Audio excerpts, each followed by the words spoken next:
విజయవాడ కాంగ్రెస్ కార్యాలయం వద్ద ఉద్రిక్త పరిస్థితి చోటు చేసుకుంది. ప్రధాని మోదీపై ఏపీసీసీ చీఫ్ షర్మిల వ్యాఖ్యలను నిరసిస్తూ బీజేపీ నేతలు కార్యకర్తలు ఆందోళన నిర్వహించారు. మోదీపై చేసిన వ్యాఖ్యలకు షర్మిల క్షమాపణ చెప్పాలని బీజేపీ డిమాండ్ చేసింది. అనంతరం కాంగ్రెస్ కార్యాలయంపై బీజేపీ కార్యకర్తలు కోడిగుడ్లు విసిరారు.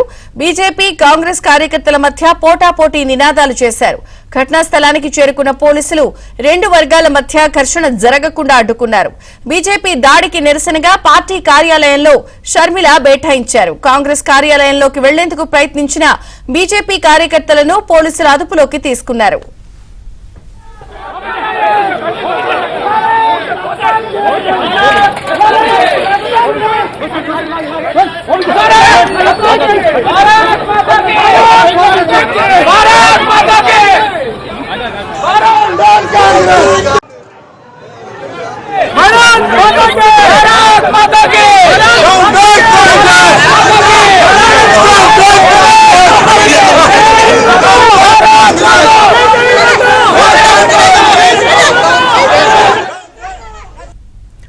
తమపై దాడి చేసిన బీజేపీ నేతలు కార్యకర్తలపై పోలీసులు కఠిన చర్యలు తీసుకోవాలని షర్మిల డిమాండ్ చేశారు.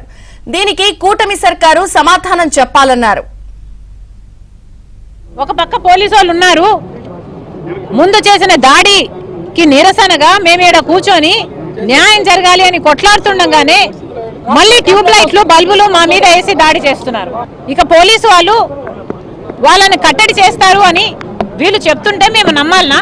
వీళ్ళందరూ ఎవరైతే బీజేపీ పార్టీ నుంచి వచ్చి స్లోగన్స్ ఇచ్చుకుంటూ వచ్చి మమ్మల్ని అటాక్ చేయాలని చూశారో వాళ్ళందరి మీద ఎఫ్ఐఆర్ నమోదు చేయండి. సెక్షన్లు కూడా కఠినంగా ఉండాలి. సెక్షన్లు కూడా నన్ను పార్టీ చీఫ్ ని అటాక్ చేయబోయారు అన్న సెక్షన్లు వచ్చేటట్టుగా మీరు కేసు నమోదు చేయండి. బీజేపీ పార్టీ తరఫు నుంచి somebody has to take responsibility for this. మీ సర్కార్ సమాధానం చెప్పాలి. కాలము బీజేపీ పార్టీయే ఇక్కడ అధికారంలో ఉంది, ఇండైరెక్ట్ గా బీజేపీ పార్టీయే ఇక్కడ రాజ్యం వెళ్తుంది. వాళ్ళ అధికారం అనుకుంటున్నారు కాబట్టి ఒక పార్టీ కాంగ్రెస్ పార్టీ ఆఫీస్ లోకి గేట్లు తన్నుకొని బీజేపీ స్లోగన్స్ ఇచ్చుకుంటూ నన్ను అటాక్ చేయడానికి వచ్చారు అంటే ఇక ప్రజాస్వామ్యం ఎక్కడుందండి? మీ సర్కార్ ముఖ్యంగా దీనికి సమాధానం చెప్పాలి. ఏం చెప్తారో చెప్పండి.